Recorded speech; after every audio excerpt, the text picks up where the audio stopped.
Ladies and gentlemen, since the fall of Saigon, I have had 35 years to think about what went wrong. Even before that fateful April 1975, I had had 10 years of government service to witness from a front row seat many of the mistakes that American and Vietnamese leaders responsible for managing the war made in Vietnam. This afternoon, I'm not going to delve into the why and how of America's intervention into the Vietnam conflict. I am just going to offer my thinking about the lessons that can be learned from America's Vietnam experience. From the very beginning of America's commitment in Vietnam, there was a huge gap of understanding between Americans and Vietnamese of all stripes. A cultural gap that led from one misunderstanding to another about each other's intentions, goodwill, expectations, and much else. Indeed, the Americans, with their gung-ho, can-do, task-oriented attitude, have the tendency to take control of their partnership with the Vietnamese, even at the risk of stepping on our toes. On the other hand, the Vietnamese, proud of their Confucian traditions and steeped in a millennial historical consciousness, resented the pushy attitude of many American advisors, and the condescendence of American commanding generals caused them to resist or even ignore the recommendations of our allies. A big factor that was overlooked was an effective information propaganda campaign by the American side. Such a campaign never happened because the Americans did not even suspect that such a campaign was necessary. Another thing American officials should have done was to react ferociously to fallacious and misleading news reports in the American media. Instead, the U.S. kept silent, saying and doing nothing of consequence. South Vietnam cannot bear responsibility for this because starting from the late 60s, the South Vietnamese ambassador to the U.S. could not appear at a college campus without being subjected to an avalanche of abuse. The said information campaign should have been aimed at multiple audiences, namely the Vietnamese people, the American people, the U.S. military, the South Vietnamese military, and the world at large. Before being sent to Vietnam, American officials and troops should also be familiarized with various aspects of Vietnamese culture and way of life. The understanding gap mentioned above led to fateful decisions on the American side, such as encouraging the Vietnamese generals to stage a coup against President Ngo Dinh Diem and his brother advisor, which ended tragically in their death. This, in my estimation, marked the beginning of the end of South Vietnam in its fight against the invaders from the north. Once President Johnson decided to send combat troops to help South Vietnam, the American generals quickly took charge of the war. They fought a conventional war against communist insurgents who at first only fought the only way Vietnamese knew how against a superior enemy. That is, they fought as guerrillas, disappearing only to reappear when the superior force moves on. The fact that the war was often directed from the White House only added another layer of intervention which tied the hands of the generals in the field.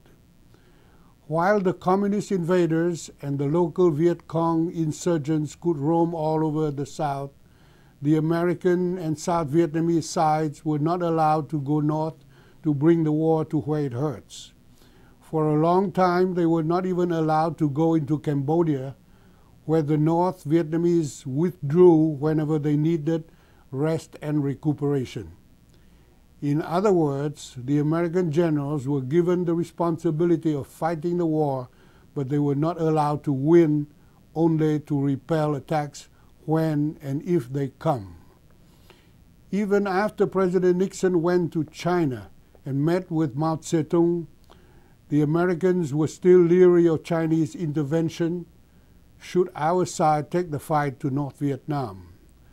Thanks to documents recently declassified, Calvin Woodward of the Associated Press wrote an article on May 29, the year 2006, in which he quoted Henry Kissinger, then National Security Advisor, telling Prime Minister Zhou Enlai something to the effect of, open quotes, "In my view, after peace is restored, the political orientation of what comes after is of no concern to the U.S., end of quote. And that, open quote, if we can live with the communist government in China, we ought to be able to accept it in Indochina, end of quote. This practically amounts to giving assurance that the United States would not engage in Vietnam after a communist victory. At the height of its engagement, the U.S. had 500,000 troops in Vietnam. It had been suggested that had the Americans deployed these men on our side of the 17th parallel from the Ben Hai River all the way into Laos, and had the American Navy mine the port of Haiphong, interdicting all sea traffic in bringing war supplies to the communists, they could have choked off the Ho Chi Minh Trail to the invaders from the north, leaving it to the South Vietnamese armed forces to take care of the guerrilla insurgents in the south, something we could have handled without much difficulty. In fact, the Ho Chi Minh Trail could have been cut off with far less than the 500,000 troops I mentioned above. In a study that General Bruce Palmer, or is it David Palmer, did at the time, he even suggested that 60,000 troops could have done the job. The government of Thailand also suggested more or less the same strategy, using a multinational force composed of American, Thai, Laotian, and Vietnamese troops. With such a strategy, the U.S. would not have lost more than 58,000 killed in action, an untold number of wounded, and the anti-war movement would never have had enough wind in their sail to keep up their opposition to the war and to pressure Congress to cut off all all assistance to the South, leaving it defenseless against the North Vietnamese invaders. The greatest irony of the Vietnam War was when, tired of the conflict, President Nixon thought of Vietnamization as a way to put the whole burden on the South Vietnamese army. The word Vietnamization implies that during the entire 10 years of massive American intervention, the only ones fighting were the Americans, while the million or so Vietnamese troops and militia were sitting on their behinds watching the show. Nothing could be further from the truth. While American bravery in places such as Khe Sanh, essentially a diversionary battle, was glorified in the American press, untold battles fought and won in places like An Loc, Quang Tri, and many other locations by the South Vietnamese armed forces were ignored by the American press, some of whom even had the temerity to call our heroic fighters rabbits, predicting as early as 1968 that the end was near, despite the fact that the communists suffered 40,000 casualties, or half of the attacking force, in their Tet Offensive of 1968. I still cannot understand how American media gurus such as Walter Cronkite could interpret a colossal communist defeat as a communist victory. Rabbits, indeed, those Vietnamese troops who suffered nearly 500,000 casualties while fighting to defend South Vietnam, and who, by some calculation, killed 4 times as many communist lions. Vietnamization of the war should have been in place, or rather should have been left alone from the very beginning of the American intervention. But because they took over the direction of the war, our American allies stripped us of our just cause as we fought against the aggressors, and by the same token, they also helped to reinforce the communist claim of being patriots defending the motherland against the American imperialists, and to accuse us of being American puppets. American journalists were free to roam all over the country, interview anyone they pleased, film and televise all the most shocking horrors of the war. Thus, for the first time in the history of the American media, the war was brought into American living rooms every evening and contributed to persuading the American public of the extreme cost of a war fought 10,000 miles from home, wasting American lives and taxpayers' dollars.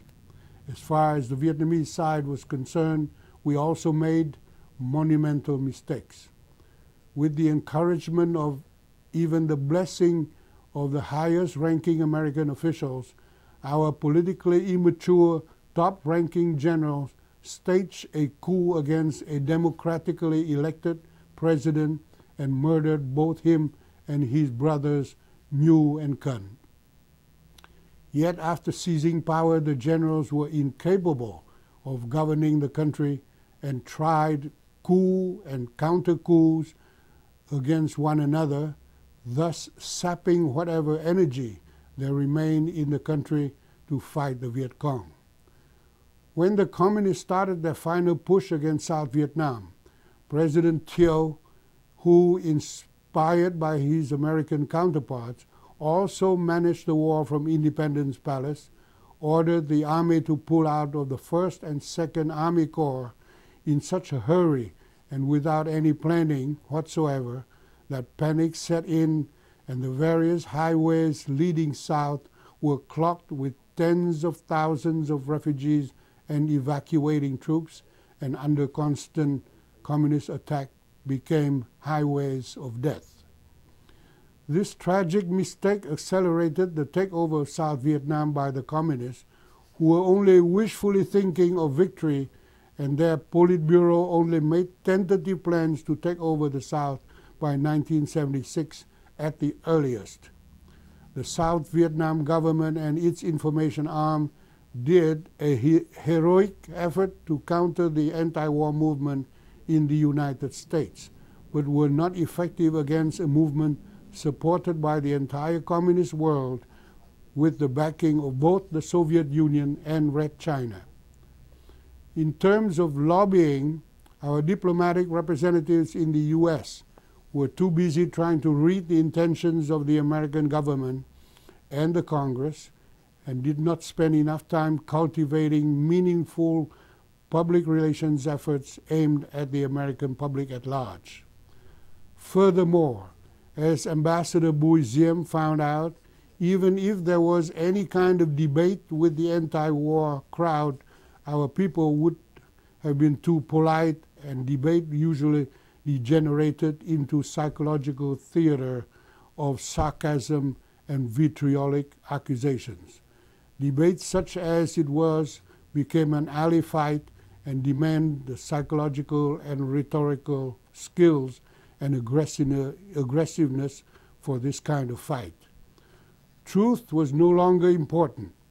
Even U.S. government people could not debate because they were too civilized when facing crowds that parade in the streets of America's capital the flag of the Viet Cong enemy, who was killing and maiming our boys every day. During their demonstrations, they even shouted in unison, "Ho, ho, ho, Ho Chi Minh." Imagine anyone shouting Heil Hitler at rallies in Washington during World War II. He would most likely be lynched or shot on the spot. Inside South Vietnam, our information agencies were not effective in countering the communist propaganda machine, which was quite persuasive when combined with long daggers at night and death threats against the defenseless South Vietnamese population in the countryside. From 1965 to 1972, as the head of the National Broadcasting System, then President of Vietnam Press, spokesman for the Prime Minister, then Director General of Information and Propaganda, concurrently member of the Cabinet, then press officer for the South Vietnam delegation to the Paris peace talks, I do bear a share of responsibility for not having done my best to convince President Thieu and the government to send our best and brightest to the U.S. to confront the anti-war movement and spread the good word about South Vietnam's effort to try and stop the advance of communism into the countries of Southeast Asia. Later, overseas information offices were opened in Paris, London, Tokyo, and Washington. But they came too late to make a difference. It is my wish that from the lessons learned from the Vietnam War, today's American leaders will be more effective in dealing with the conflicts in Iraq and Afghanistan and the other hotspots of the world. It is in this spirit that I offer my thoughts about why we lost in Vietnam.